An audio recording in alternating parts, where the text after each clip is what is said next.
Bienvenidos, amigos y amigas, a Historia para Primero de la ESO. Tema 8, el Imperio Romano. Mi nombre es Juan Jesús Pleguezuelo, soy profesor de Historia de Instituto y en esta serie de audios les estoy presentando todo el temario de Historia referente a Primero de la ESO.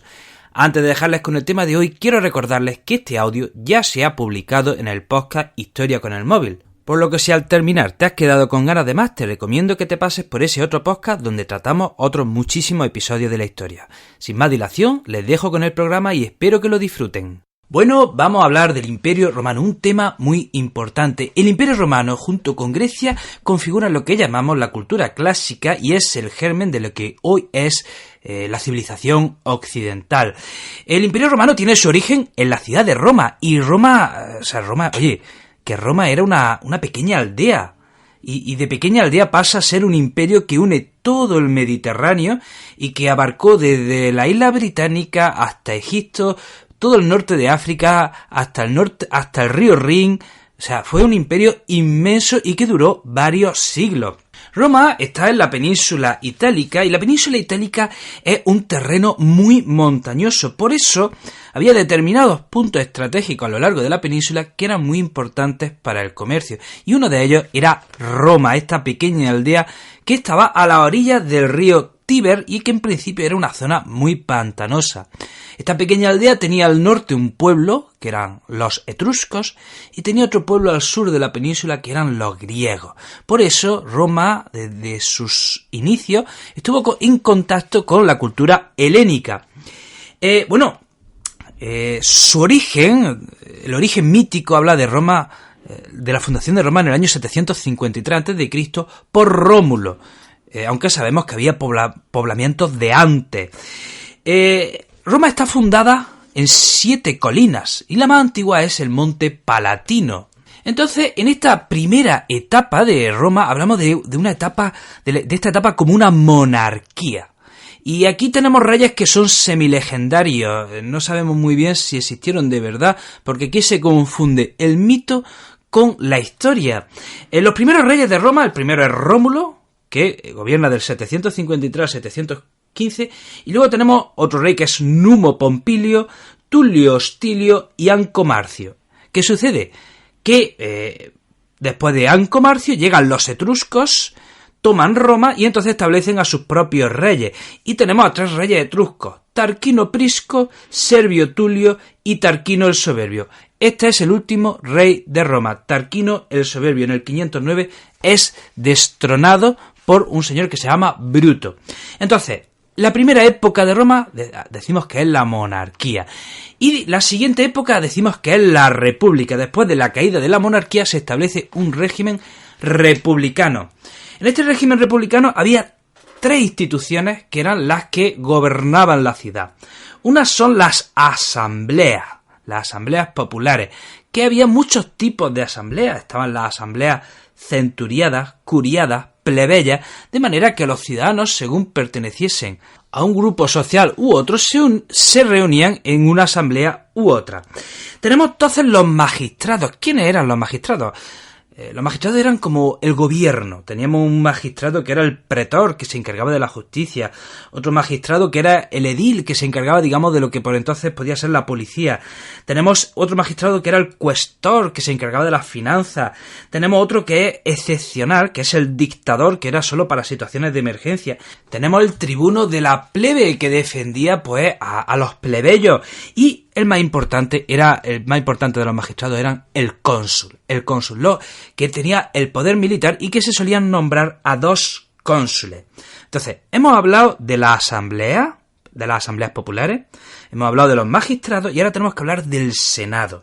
El Senado estaba compuesto por las familias más influyentes de Roma y se dedicaban a asesorar a los magistrados y a disponer leyes. Entonces, instituciones de la República en Roma. Tenemos las asambleas populares, los magistrados y el Senado. ¿Y cómo se llamaba este sistema? ¿Qué siglas tenían este sistema? Te pregunto, ¿qué siglas definían este sistema republicano? Pues esto lo habréis visto siempre que veáis algo de Roma. Las siglas son SPQR. ¿Qué significa eso? Senatus Populus Que Romanus, lo que en español significa Senado y Pueblo Romano. ¿De acuerdo? Esas eran las instituciones que gobernaban la República. Tenemos que decir que había dos clases sociales principales. Una eran los patricios, que eran las familias que descendían de los primeros pobladores, y eran la oligarquía. Eran la oligarquía y tenían privilegios. Y luego estaban los plebeyos, que eran los ciudadanos de segunda clase, que no tenían poder político, pero que tenían que pagar impuestos, tenían que ir a la guerra. Y empieza un enfrentamiento entre ellos y consiguen la igualdad en el siglo III a.C. Vamos a hablar de la política exterior durante la República. Bueno, pues primer paso que hace Roma, unificar toda la península itálica. Y muy bien, cuando ya han unificado toda la península itálica, pues oye, Roma va para adelante, se está haciendo fuerte. Y también quieren ocupar no solo la península itálica, sino las islas adyacentes, como puede ser, por ejemplo, Sicilia. ¿Qué pasa? Que Sicilia ya estaba ocupada por un gigante que estaba en el Mediterráneo. ¿Qué imperio, qué pueblo estaba ocupando el Mediterráneo occidental? Los cartagineses, que eran herederos de los fenicios. Los cartagineses eran herederos de los fenicios, un pueblo comerciante, y se habían establecido en la actual Túnez. Y desde ese lugar, que es la actual Túnez, que ellos llamaban Cartago, fueron ocupando pues más o menos lo que es el Mediterráneo occidental, y entre otras cosas ocuparon la isla de Sicilia. Entonces, ¿qué pasa? Que los romanos querían Sicilia, así que se enfrentaron a los cartagineses, y aquí empieza la primera guerra púnica, del 264 al 241. Ganan este primer asalto, lo ganan los romanos. Pero se produce un segundo asalto que llaman también Segunda Guerra Púnica, del 218 al 202. Y atención, ¿qué hacen los cartagineses? Atacan a los romanos por donde menos se lo esperaban. Aníbal, este general cartaginés, cruzó la península ibérica y desde el norte cruzó la península ibérica, cruzó los Pirineos, cruzó los Alpes y desde el norte atacó a los romanos. Y era pues por donde menos se le esperaba, y lo atacó con elefantes y casi llega hasta Roma. Los romanos, ¿dónde contraatacan? Contraatacan en la península ibérica. Y atención, aquí vienen los romanos a la península ibérica, año 200, a partir del 218 los romanos llegan a la península ibérica en principio para enfrentarse a los cartagineses. ¿Y qué hacen los romanos y los cartagineses? Se pelean, usan la península ibérica como un ring. Y cartagineses y romanos en la península ibérica les dicen a los distintos pueblos íberos: vente conmigo que yo te voy a liberar del enemigo y conmigo vas a estar bien. Entonces usan a los pueblos íberos como peones. ¿Quién gana este segundo asalto? Lo vuelve a ganar Roma. ¿Y qué hacen los romanos ya que estaban en la península ibérica? Pues ocuparla entera. Y empiezan a ocupar toda la península ibérica, a someter a todos los pueblos íberos, exceptuando a los últimos que les costó más someter, que son los pueblos vascos, cántabros y astures. Entonces, hemos dicho, Primera Guerra Púnica, ganan los romanos, Segunda Guerra Púnica, ganan los romanos, parecía que Cartago estaba ya destrozado, pues no, pasan 50 años y en el año 149 Cartago se recupera milagrosamente y de nuevo le hace frente al Imperio Romano, y aquí Roma dice: se acabó. Y un senador en Roma pronuncia esa frase que dice: Cartago delenda est, es decir, Cartago debe ser destruida, y los romanos dicen: ya, hagámoslo bien.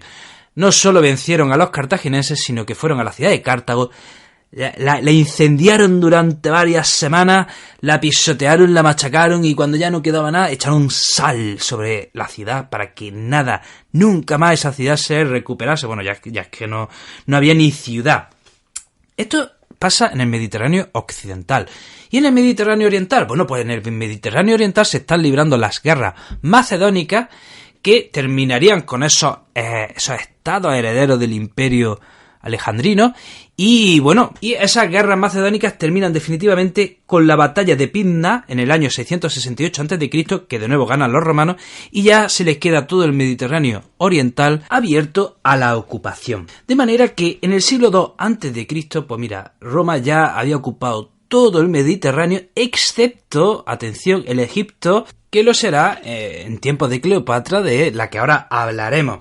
Bueno, ¿qué sucede en Roma? Que todas estas conquistas, toda esta afluencia de riqueza a la ciudad, empieza a crear problemas por ver quién gestiona esa riqueza. Entonces empieza a haber guerra entre facciones. Por un lado teníamos la facción de los populares, que representaban al pueblo, y la dirigía Mario, y tenemos la facción de los senatoriales, es decir, la familia rica, y la representaba Sila, y hay una guerra entre Mario y Sila que empieza a sangrar los territorios del imperio. ¿Qué pasa? Que ante el caos se recurre a un triunvirato, es decir, darle el poder a 3 personas, y que este triunvirato pusiese orden en todo el caos que estaba cundiendo en el imperio. ¿Quién componía ese triunvirato? César, Pompeyo y Craso. En estas que César, siendo parte de ese triunvirato, va a la Galia para ampliar el territorio del Imperio Romano y lo consigue, protagoniza nuevas conquistas para el Imperio Romano. Y claro, Craso se pone celoso y entonces quiere emular a Julio César y se va a Oriente, pero el tío Pardillo pues muere en Oriente a manos de los partos. Entonces ya solo quedan Julio César y Pompeyo, y bueno, pues iban a la guerra. Entonces el Senado nombra dictador a Pompeyo, y Julio César está volviendo de la Galia, y vuelve de la Galia con su ejército, y resulta que el Senado tenía jurisdicción en la península itálica, sobre una parte de la península itálica, y una de las fronteras del territorio del Senado era el río Rubricón. Entonces, si Julio César cruzaba el río Rubricón con su ejército, estaría haciendo una ilegalidad. Entonces se dice que Julio César cruzó el río Rubricón con su ejército con una frase que era alea jacta es decir, la suerte está echada. Y por eso se usa esa expresión de cruzar el Rubricón como ya no hay marcha atrás. Si lo cruza, ya no hay vuelta atrás y hay que ir hacia adelante. Entonces, César vence a Pompeyo, y Pompeyo se refugia, se larga al Mediterráneo Oriental y se va a Egipto, que era un país satélite de Roma. Y allí, pues bueno, ¿qué hace el rey de Egipto? Pues estaba compinchado con Julio César, y el rey de Egipto va y se carga a Pompeyo. Entonces, ¿qué pasa? Que en estas que Julio César va a Egipto, y bueno, pasaba que el rey de Egipto tenía una hermana con la que no se llevaba muy bien. ¿Y qué hizo esta hermana? Una tal Cleopatra. Pues se metió en la alcoba de Julio César, lo sedujo, y Julio César pues derrocó al rey de Egipto y puso a Cleopatra. Vuelve Julio César a Roma victorioso, con todo el poder, y bueno, empieza a gobernar el imperio, y con muy buen criterio, con muy buenas ideas, con muy buenos proyectos, pero llega un punto en el que quiere reinstaurar la monarquía, se proclama dictador vitalicio, y aquí es cuando ya dicen basta, y hay una conspiración para derrocarlo, entre la que se encontraba su hijo adoptivo Bruto. Y se dice que dijo esa frase cuando moría: tú también, Bruto. Y este asesinato ocurre en el 44 a.C. ¿Qué pasa? Que otra vez Roma está dividida, y entonces está por un lado el Senado, que ha tomado el poder, y por otro lado otros generales que les hacen frente al Senado. Y esos generales que le hacen frente al Senado forman otro triunvirato. Tenemos a Marco Antonio, Lépido y Octavio César. Estos son los 3 generales que le hacen frente al Senado y que acaban venciendo al Senado. Entonces, ¿qué pasa? Cuando estos 3 generales han vencido al Senado, ¿qué hacen? Empiezan a guerrear entre sí, y el primero en caer es Lépido. Y de nuevo tenemos lo que pasó entre César y Pompeyo, se repite ahora entre Marco Antonio y Octavio. Marco Antonio marcha a Oriente y se va a un país, a que no adivinéis a qué país de Oriente se va. Efectivamente se va a Egipto, y allí, se encuentra con Cleopatra y se enamora de Cleopatra. Y atención, Marco Antonio repudia a su esposa para estar con Cleopatra. ¿Pero quién era su esposa? Su esposa era la hermana de Octavio. O sea, repudia a su esposa, hermana de Octavio, para estar con Cleopatra. ¿Qué hace entonces Octavio? Le declara la guerra a Marco Antonio, y va a Egipto y derrota a Marco Antonio. Y bueno, cuando Marco Antonio y Cleopatra están vencidos, ¿qué hacen los dos? Se suicidan. Entonces tenemos que Octavio es el vencedor de los 3 y regresa a Roma triunfante, y ya el Senado nombra a Octavio, lo nombra a César Augusto, y le da todo el poder militar, le da todo el poder legislativo, lo nombra también sumo sacerdote, y a partir de ahora, en el 27 a.C., hablamos ya de la época del imperio. En esta época ya el emperador tiene todo el poder. Se siguen manteniendo las instituciones de la República, pero ya no dejan de ser una ficción. Es decir, el Senado sigue existiendo, pero ya no tiene casi ninguna atribución. Entonces, con el emperador Octavio Augusto se inaugura la dinastía Julio-Claudia. El emperador Octavio Augusto, por cierto, tenemos que decir que estuvo en Hispania pacificando la península ibérica y sofocando las últimas revueltas que había en la península ibérica, que estaban al norte. Estamos hablando de los pueblos cántabros, vascos y astur, que se seguían rebelando contra el emperador. Entonces, hemos dicho que con el emperador Octavio Augusto se inaugura la dinastía Julio-Claudia y le suceden, pues una serie de emperadores. Uno es, por ejemplo, el siguiente es Tiberio, que gobierna del 14 al 37 después de Cristo. A Tiberio le sucede Calígula, que reina del 37 al 41 y que parece que este era un sádico y un hombre entregado a los excesos. Y ya saben cómo se arreglaban las cosas en Roma, que había un dirigente que gobernaba mal, pues se le mataba. Entonces eso se le hizo a Calígula, se le asesinó y nombraron a su tío emperador. Estamos hablando de Claudio, que gobierna del 41 al 54. Se decía que era un gobernante sabio, que era un gobernante justo. Bajo su época se llega a Britania, pero tiene mala suerte con su esposa. Por ejemplo, la tercera esposa era una ninfómana que le engaña con media corte y que por lo visto frecuentaba los prostíbulos de la ciudad. Cuando el emperador se entera, la manda ejecutar. Y con la cuarta esposa, pues atención, la cuarta esposa, que se llamaba Agripina, ¿qué hizo la cuarta esposa? Lo envenena. La cuarta esposa envenena a Claudio. ¿Para qué? Para facilitar la sucesión en su hijo Nerón, que manda del año 54 al año 68 y que probablemente se ha ganado el título de emperador más zumbado de la historia. Es difícil distinguir qué es ficción y qué es historiografía, porque sobre Nerón se ha escrito mucho. Por ejemplo, el debate sobre si incendió Roma o no. Se dice que no incendió Roma, pero yo digo una cosa: no incendió Roma. Ahora, en el espacio que quedó después del incendio se construyó un palacio. A mí que me digan que no incendió Roma, pero hombre, lo de construirse un palacio en el lugar donde se habían incendiado las casas, yo qué sé. El caso es que dicen los historiadores ahora que no la incendió. Entonces, si la mayoría dice eso, pues nosotros les creemos. ¿Qué más destaca de Nerón? Pues que se presentaba a sí mismo como músico y artista, iba a concursos que solía ganar, y también como hombre loco absolutamente que estaba, pues resulta que mató a su esposa y también mató a su madre. ¿Y cómo acaba Nerón? Pues acaba suicidándose. Tras la muerte de Nerón, pues tenemos un año donde se suceden varios generales, y luego tenemos la dinastía Flavia con Vespasiano, famoso por empezar la construcción del Coliseo. Le sucede Tito en el año 79, que es quien conquista y arrasa Jerusalén. Luego le sucede Domiciano, que este hombre era otro tirano que acaba siendo asesinado. Y tenemos que decir que durante la dinastía Flavia, pues Roma se expande por Próximo Oriente, se consolida su presencia en Britania, establece un limes, es decir, un límite entre los pueblos bárbaros.